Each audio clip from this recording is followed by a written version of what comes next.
নমস্কার বন্ধুরা, তোমাদের সবাইকে স্বাগত জানাই জিকে পয়েন্ট 365 ইউটিউব চ্যানেলের আরও একটি নতুন ভিডিওতে। আজকে আমরা আলোচনা করব ডাব্লিউবিপি কেপি কনস্টেবল 2024 এক্সামের জন্য গুরুত্বপূর্ণ কিছু জেনারেল নলেজ কোয়েশ্চেন অ্যান্সার নিয়ে, অর্থাৎ জিকে কোয়েশ্চেন অ্যান্সারের ক্লাস নিয়ে আলোচনা করবো আজকে তোমাদের সাথে। আমাদের এই যে জিকে কোয়েশ্চেন অ্যান্সার ক্লাসের সিরিজটি হচ্ছে, এর মধ্যে যে ভিডিওগুলি আসছে প্রত্যেকটি ভিডিওই কিন্তু তোমাদের জন্য ভীষণই গুরুত্বপূর্ণ। কোনো ভিডিও তোমরা স্কিপ করো না। এই ভিডিওগুলির মধ্যে যে প্রশ্ন আলোচনা করা হবে প্রত্যেকটি প্রশ্নই কিন্তু তোমাদের জন্য খুবই গুরুত্বপূর্ণ, কারণ এই প্রশ্নগুলো তোমাদের হুবহু পরীক্ষায় কমন পড়ার কিন্তু খুব চান্স রয়েছে। সেই কারণে ভিডিওগুলো স্কিপ করো না। সাথে থাকছে গুরুত্বপূর্ণ প্রশ্ন সংক্রান্ত নানান তথ্য, সেই তথ্যগুলো তোমাদের জন্য গুরুত্বপূর্ণ এবং ব্যাখ্যা সহকারে প্রত্যেকটি প্রশ্নের আলোচনা কিন্তু তোমাদের সাথে করা হবে। ভিডিওগুলো শেষ পর্যন্ত সেই কারণে তোমরা দেখতে থাকো। ভিডিও যদি ভালো লাগে অবশ্যই আমাদের চ্যানেলটিকে সাবস্ক্রাইব করো, সাথে থাকা বেল বাটনটা ক্লিক করে রেখো ফর অল নোটিফিকেশন। ভিডিওটিকে একটি লাইক করো, তোমার বন্ধুদের সাথে ভিডিওগুলি শেয়ার করে দিও। তাহলে চলো আজকের ভিডিওটা শুরু করা যাক। 1 নম্বর প্রশ্ন, নেলসন ম্যান্ডেলা আন্তর্জাতিক দিবস পালন করা হয় কবে? নেলসন ম্যান্ডেলা আন্তর্জাতিক দিবস কবে পালন করা হয়? সঠিক উত্তর হবে অপশন এ 18ই জুলাই। এবছরের নেলসন ম্যান্ডেলা ইন্টারন্যাশনাল ডের থিম হলো the legacy lives on through you, climate, food and solidarity. 2 নম্বর প্রশ্ন, treaty of amity and corporation TAC স্বাক্ষর করতে চলা 51তম দেশ হলো কে? Treaty of amity and corporation TAC স্বাক্ষর করতে চলা 51তম দেশ হলো সৌদি আরব। অপশন সি হবে সঠিক উত্তর। 3 নম্বর প্রশ্ন, ভারতের সাথে নোম্যাডিক এলিফ্যান্ট 2023 নামে মিলিটারি অনুশীলন শুরু করলো কোন দেশ? ভারতের সাথে নোম্যাডিক এলিফ্যান্ট 2023 নামে মিলিটারি অনুশীলন শুরু করলো, অপশন বি হবে সঠিক উত্তর, মঙ্গোলিয়া দেশ। 4 নম্বর প্রশ্ন, India rising memoir of a scientist শিরোনামে বই লিখলেন কে? India rising memoirs of a scientist শিরোনামে বই লিখলেন, অপশন সি হবে সঠিক উত্তর, উভয়ই, অর্থাৎ আর চিদম্বরম আর সুরেশ গঙ্গোত্র উভয়ই মিলেই India rising memoir of a scientist শিরোনামে বই লিখলেন। 5 নম্বর প্রশ্ন, সম্প্রতি প্রয়াত ডক্টর মঙ্গলা নার্লিকার কে ছিলেন? সম্প্রতি প্রয়াত হয়েছেন ডক্টর মঙ্গলা নার্লিকার, ইনি ছিলেন একজন, সঠিক উত্তর হবে অপশন সি, গণিতজ্ঞ। মৃত্যুকালীন তার বয়স হয়েছিল 80 বছর।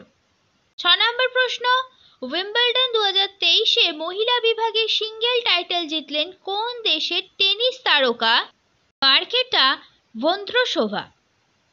উইম্বলডন 2023-এ মহিলা বিভাগে সিঙ্গেল টাইটেল জিতলেন কোন দেশের টেনিস তারকা মার্কেটা ভন্দ্রোসোভা?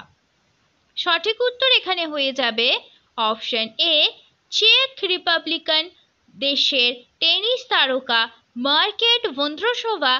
তিনি উইম্বলডন 2023-এ মহিলা বিভাগে সিঙ্গেল টাইটেল জিতলেন। 7 নম্বর প্রশ্ন, এখনো পর্যন্ত সব থেকে বেশি মিনারেল ব্লক নিলামের ঘোষণা করল কোন রাজ্য? সঠিক উত্তর হবে অপশন ডি, মধ্যপ্রদেশ রাজ্য এখনো পর্যন্ত সব থেকে বেশি মিনারেল ব্লক নিলামের ঘোষণা করল। 8 নম্বর প্রশ্ন, 64th ইন্টারন্যাশনাল ম্যাথামেটিক্যাল অলিম্পিয়াডে ভারত মোট কয়টি মেডেল জিতেছে?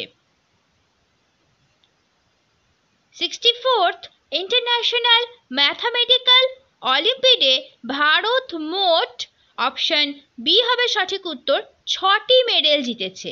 এর মধ্যে 2টি সোনা, 2টি রূপো এবং 2টি ব্রোঞ্জের। 9 নম্বর প্রশ্ন, কোথায় ভারতের প্রথম আন্তর্জাতিক পাওয়ার প্রজেক্ট চালু করলো আদানি গ্রুপ?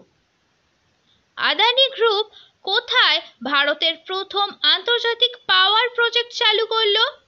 সঠিক উত্তর হবে অপশন বি, ঝাড়খণ্ডে। 10 নম্বর প্রশ্ন, ইউপি ইলেকট্রিসিটি রেগুলেটরি কমিশনের চেয়ারম্যান পদে নিযুক্ত হলেন কে? ইউপি ইলেকট্রিসিটি রেগুলেটরি কমিশনের চেয়ারম্যান পদে নিযুক্ত হলেন, অপশন এ, অরবিন্দ কুমার। 11 নম্বর প্রশ্ন দেখি বন্ধুরা, মালপ্রভা প্রকল্প কোন রাজ্যে অবস্থিত? মালপ্রভা প্রকল্প আছে অপশন ডি কর্ণাটক রাজ্যে।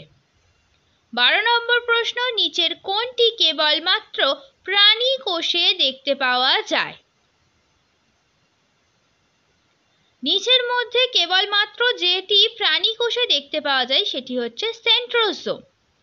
পরবর্তী প্রশ্ন, হাত দিয়ে কোনো কিছু তোলার সময় হাত কিভাবে কাজ করে? সঠিক উত্তর হবে অপশন সি, তৃতীয় শ্রেণীর লিভারের কাজ করে তখন হাত। যখন আমরা হাত দিয়ে কোনো কিছু তুলি তখন হাত তৃতীয় শ্রেণীর লিভারের কাজ করে। পরবর্তী প্রশ্ন দেখি, ওয়েলথ অফ নেশনস বইটি কার লেখা? ওয়েলথ অফ নেশনস বইটি হলো অ্যাডাম স্মিথের লেখা। অপশন এ হবে সঠিক উত্তর। পরবর্তী প্রশ্ন, নিচের কোন নদীটি গ্রস্ত উপত্যকার মধ্য দিয়ে প্রবাহিত হয়েছে? 4টি নদীর নাম আছে, এই 4টি নদীর মধ্যে কোন নদীটি গ্রস্ত উপত্যকার মধ্য দিয়ে প্রবাহিত হয়েছে? সঠিক উত্তর হবে অপশন বি, তাপ্তি নদী গ্রস্ত উপত্যকার মধ্য দিয়ে প্রবাহিত হয়েছে।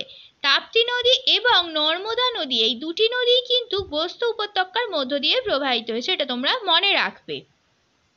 পরের প্রশ্ন, সহস্রবুদ্ধ গুহা কোথায় আবিষ্কৃত হয়েছে? সহস্রবুদ্ধ এই গুহাটি কোথায় আবিষ্কৃত হয়েছে? সঠিক উত্তর হবে অপশন সি, চীনের তুন হুয়াং পর্বতে সহস্রবুদ্ধ গুহা আবিষ্কৃত হয়েছে। পরের প্রশ্ন দেখি, মানুষের দেহের কাঠামোর মূল অংশ হলো? খুব সোজা উত্তর হয়ে যাবে অপশন ডি, কঙ্কাল। পরের প্রশ্ন, ভ্যালি অফ ফ্লাওয়ার নামক জাতীয় উদ্যানটি কোন রাজ্যে অবস্থিত? ভ্যালি অফ ফ্লাওয়ার এটি খুব সোজা, সঠিক উত্তর হবে অপশন এ, উত্তরাখণ্ডে আছে ভ্যালি অফ ফ্লাওয়ার। পরের প্রশ্ন, বায়ুমণ্ডলে যে বিরলতম গ্যাস সর্বাধিক তা হলো? বায়ুমণ্ডলে যে বিরলতম গ্যাস সর্বাধিক সেটি হলো অপশন সি, অর্থাৎ আর্গন। আর বায়ুমণ্ডলে যে বিরলতম গ্যাস সর্বাধিক সেটি হলো আর্গন গ্যাস। পরের প্রশ্ন, বুদ্ধচরিতের রচয়িতা কে? বুদ্ধচরিতের রচয়িতা হলেন অপশন বি, অশোক ঘোষ। পরের প্রশ্ন, বিধবা বিবাহ আইন পাশ করেন কে? খুব গুরুত্বপূর্ণ একটি প্রশ্ন, বিধবা বিবাহ আইন কে পাশ করেন? বিধবা বিবাহ আইন পাশ হয়েছিল 1856 সালে, আর এটি পাশ করেন লর্ড ক্যানিং। অপশন বি হবে সঠিক উত্তর। লর্ড ক্যানিং করেছিলেন বিধবা বিবাহ আইন পাশ, আর লর্ড বেন্টিং করেছিলেন সতীদাহ প্রথা রদ আইন, সেটি হয়েছিল 1829 সালে। পরবর্তী প্রশ্ন, সুলতান রাজিয়া কত বছর রাজত্ব করেছিলেন? সুলতান রাজিয়া তিনি রাজত্ব করেছিলেন 4 বছর। 1236 সাল থেকে 1240 সাল পর্যন্ত সুলতান রাজিয়া রাজত্ব করেছিলেন।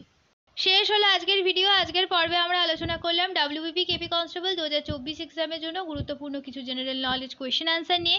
যে জিকে প্রশ্নগুলো আমরা আলোচনা করলাম সেই প্রত্যেকটি প্রশ্ন কিন্তু তোমাদের জন্য ভীষণই গুরুত্বপূর্ণ, সেই কারণে একটু স্কিপ না করে শেষ পর্যন্ত তোমরা ভিডিওটা দেখো। ভিডিওটা যদি ভালো লাগে তাহলে অবশ্যই কিন্তু আমাদের চ্যানেলটিকে তোমরা সাবস্ক্রাইব করো, সাথে ভিডিওটিকে একটি লাইক করো, তোমার বন্ধুদের সাথে কিন্তু ভিডিওটি শেয়ার করতে ভুলো না।